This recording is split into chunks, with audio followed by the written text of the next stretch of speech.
பெருமாள் மணி கிட்டத்தட்ட சுவாமிநாதன் தொடங்கி வச்சார், ஒரு குழப்பத்தில் ஆரம்பிச்சார் இந்த விவாதத்தை. கிட்டத்தட்ட அந்த குழப்பத்தன்மை 2026க்கு இருக்கா?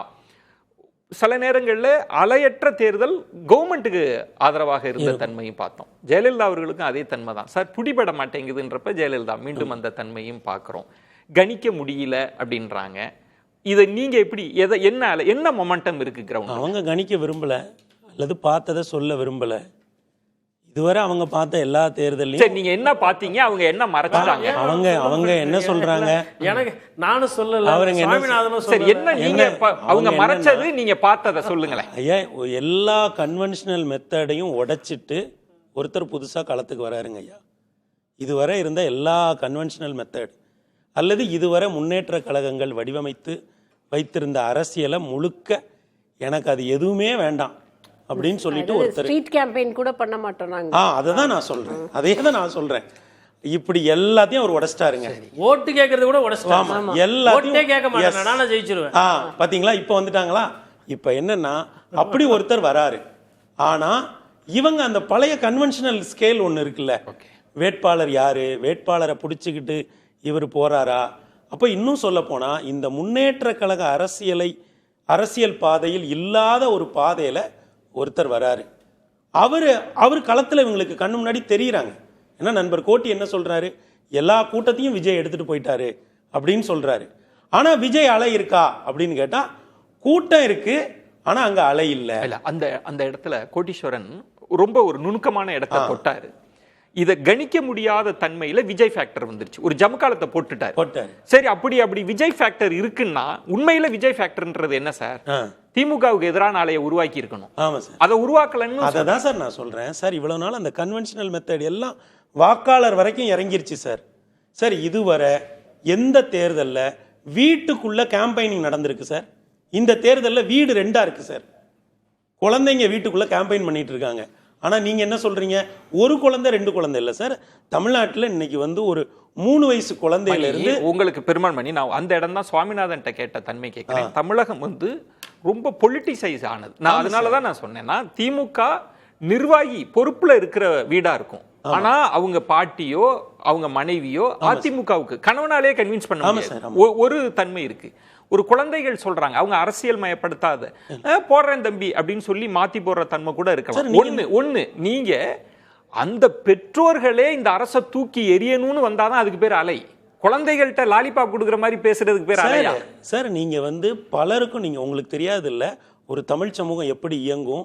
அப்ப நீங்க அந்த வீடுகளுக்குள்ள நடக்கிற உரையாடல அரசியல் உரையாடல் இல்லைன்னு தள்ளிடுவீங்களா?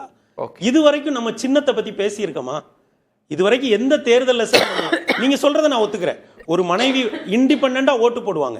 ஆனா இந்த தடவை தான் வீடுகளுக்குள்ள சின்னங்கள் விவாதிக்கப்படுது சார். குழந்தைங்க சின்னங்களை சொல்லி பேசுது. அதை நீங்க கவனிக்கிறீங்க. ஐயா கமல் அவர்கள் பேசினப்போ வீட்டுக்குள்ள பேசினாங்க, ஐயா விஜயகாந்த் நின்னப்போ வீட்டுக்குள்ள பேசினாங்க. இதெல்லாம் என்னன்னா அப்படின்றது அந்த விஜய்ங்கிற ஸ்கேல் இருக்குல்ல, அது எவ்வளவு பெருசா இருக்குங்கறத அப்படியே எடுத்து ஒரே ஒரு விஷயம் தான் ஒரே ஒரு விஷயம் பெருமாள் மணி, இந்த இடத்துக்கு தான் அப்படி குழந்தைகள் பேசுறாங்க, எல்லாம் சொல்றாங்க, அது எல்லாமே ஓகே. அந்த குழந்தைகள் பேசுவது அரசியல் உரையாடா இல்ல. அவங்க ஒரு வேண்டுகோள் விடுக்கிறாங்க. நான் கேட்பது அப்படி கன்வின்ஸ் ஆகி எல்லாரும் நாங்க முடிவு எடுத்துட்டோம்னா தானே அதுக்கு பேர் அலை சார். அந்த அலை நீங்க ஏன் சார் அந்த இலை அடல்ட்ல இருந்து கீழே இறங்கணும்னு நினைக்கிறீங்க சார்? இதுவரை இயக்கங்கள் எப்படி வேறுபடுச்சுது? மேல இருந்து கீழே இறங்குச்சு சார். இப்போ ஒரு இயக்கம் கீழே இருந்து மேல போகுது சார். அததான் அவர் சொல்றாரு. என்ன கிரவுண்ட்ங்கிறது வீடு தாங்க. இவங்களுக்கு கிரவுண்ட்ன்றது என்னன்னா இவங்க போறாங்கல்ல, இவங்களை போறவங்களே இப்ப நான் இவங்கன்னு சொல்லல, பத்திரிகையாளர்கள் போறாங்க. இப்ப அம்மா எல்லாம் ஒரு பெரிய பத்திரிகையில இருக்காங்க, சென்னையில இருந்து வந்திருக்கேன், ஒரு பெரிய பத்திரிகை பேர் சொன்னாலே மற்ற கட்சிக்காரங்க என்ன சொல்லுவாங்க, உரிய மரியாதை கொடுத்து அந்த ஒரு தேர்தல் பேட்டர்ன் இருந்ததோ அங்கே இருந்து வந்திருக்கீங்களா, எழுத போறீங்களா சார்?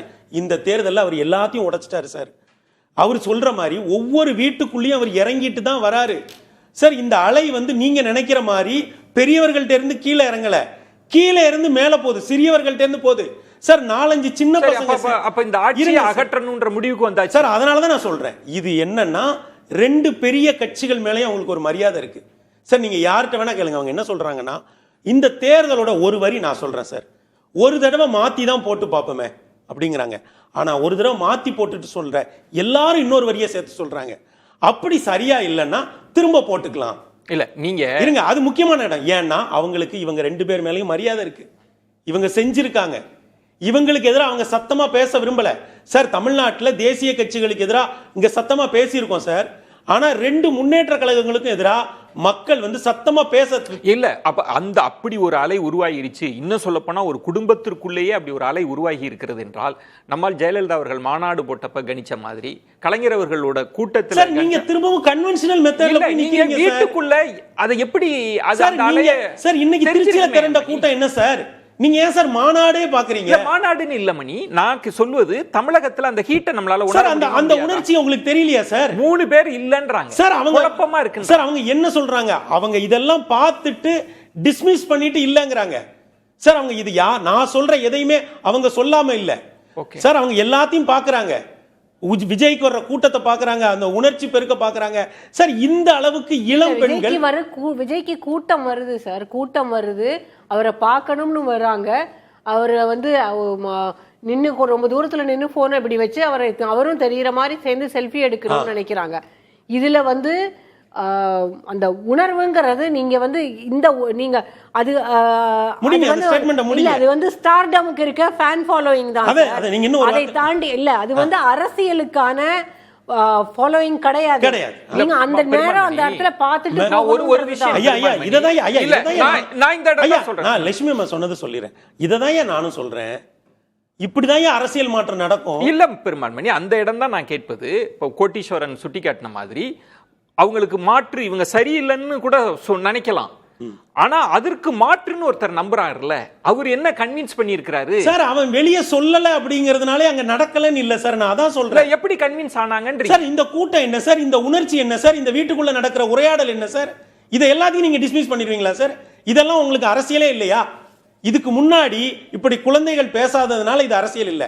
இதற்கு முன்னால இப்படி குழந்தைங்க கொடியை தூக்கிட்டு போகாதனால இது அரசியல் இல்ல. பெருமாள்மணி, ஒரு இடம் சொல்றேன். நம்ம மக்கள் மனநிலையை கணிப்பதுல சிக்கல் இருக்கு. மக்கள் நம்மளை காட்டிலும் எஜமானர்களாக இருக்கிறாங்க. அவங்க அதிபுத்திசாலியா இருக்காங்க. ஆமா சார். ஒரு இடம் யோசிச்சு பாருங்க. மதுவுக்கு எதிராக ஒரு பெரிய பரப்புரை இருக்கு சார். மதுவுக்கு எதிராக அத்தனை பெண்கள் யாரும் அதை குறைச்செல்லாம் மதிப்பு இல்ல சார். அவங்க பாதிப்படைகிறாங்க. அது எல்லாமே இருக்கு. ஆனால் மதுவை நான் படிப்படியாக குறைப்பேன் அப்படின்னு சொன்ன ஜெயலலிதா பக்கம் தான் பெண்கள் நகர்றாங்க. ஆமா சார். மதுக்கடையை உடனடியா மூடுவேன்னு சொன்ன கலைஞர் பக்கம் மூடல. அப்ப நான் என்ன சொல்றேன்னா, நீங்க உணர்வுகளை எமோஷன்ஸை ரீட் பண்றதுல நமக்கு துல்லியம் வேணும். அது 360 டிகிரிஸ்ல நீங்க பார்க்கணும் சொல்றேன். இன்னைக்கு நீங்க கூட்டத்தை நீங்க சொல்ற உதாரணம் தான் சார் முக்கியமான இடம். ஏன் இன்னைக்கு தமிழ் சமூகத்துல பெண்கள் மதுவுக்கு எதிராக பேச மாட்டேங்கிறாங்கன்னா, தங்கள் வீடுகளில் ஒரு குடிகாரர் இருக்கிறார் அல்லது ஒருத்தர் மதுவுக்கு அடிமையா இருக்கிறார்னா சுத்தி இருக்கிற சமூகம் முதல்ல என்ன சொல்லுதுன்னா, நீ ஒழுங்கா இருந்தா அவன் ஏன் குடிக்கிறான்னு அந்த பழியை தூக்கி பெண்கள் போடுறாங்க. அதனாலதான் இன்னைக்கு மது தமிழ்நாட்டுல ஒரு தீவிரமான பிரச்சாரமா ஆகாம இருக்கு சார். நான் ஓட்டிங் பேட்டர்ன் சொன்னேன் சார். இந்த ஓட்டு சார் நான் எல்லாமே நீங்க சொல்றேன். இவர் எல்லா கன்வென்ஷனல் மெத்தடையும் உடைச்சிட்டு போறாரு. நீங்க திரும்ப திரும்ப உங்க கன்வென்ஷனல் மெத்தட வச்சு அளக்குறீங்க. பெருமாள்மணி, நீங்க ப்ரோ விஜய் அலை இருக்கு சார். ஒரு அலை இருக்கு சார். அந்த அலை எங்க இருக்குன்னு நான் மெஷர் பண்ண சொல்றேன் சார். சார், ஒரு தொகுதியில வாக்குக்கு 10,000 ரூபாய் கொடுக்க ரெடி ஆகுறாங்க. இன்னொரு தொகுதியில 6,000 ரூபாய் கொடுக்க ரெடி ஆகுறாங்க. இன்னொரு தொகுதியில 3,000 ரூபாய் கொடுக்க ரெடி ஆகுறாங்க சார். நான் திரும்ப ஒன்ன மட்டும் ஒப்பிட்டு சொல்லிடுறேன். 2014 இப்படி ஒரு மோடி அலை வந்தப்பதான் தமிழ்நாடு முழுக்க 200 ரூபாய் கொடுக்க ஆரம்பிச்சாங்க. இன்னைக்கு சாதாரணமா ஒரு தொகுதியில 2,000 ரூபாய் கொடுக்குறாங்க சார். குறைந்தபட்ச தொகை. சார், இந்த 2,000 ரூபாய் ஒரு அலை இல்லனா ஏன் கொடுக்கணும்? ஏன் சில பேர் 6,000 ரூபாய் கொடுக்கணும்னு நினைக்கணும்? ஏன் 10,000 ரூபாய் கொடுக்கணும்? நம்ம பேசலாம். நீங்க ஒரு நுணுக்கமான இடத்துக்கு வரீங்க. நம்ம இதுவரைக்கும் புரிந்து கொண்டது, திமுக வேட்பாளரை விட நான் அதிகமா கொடுக்கிறேன், அதிமுக வேட்பாளரை விட நான் அதிகமா கொடுக்கிறேன்னு 2 பேருக்கு இடையில் நடந்த போட்டி தான். ஆனா நீங்க என்ன சொல்றீங்கன்னா, 3வது நபரை வீழ்த்துறதுக்கு தான் இந்த 2 பேரும் கொடுக்கறாங்க. நம்ம பேசலாம்.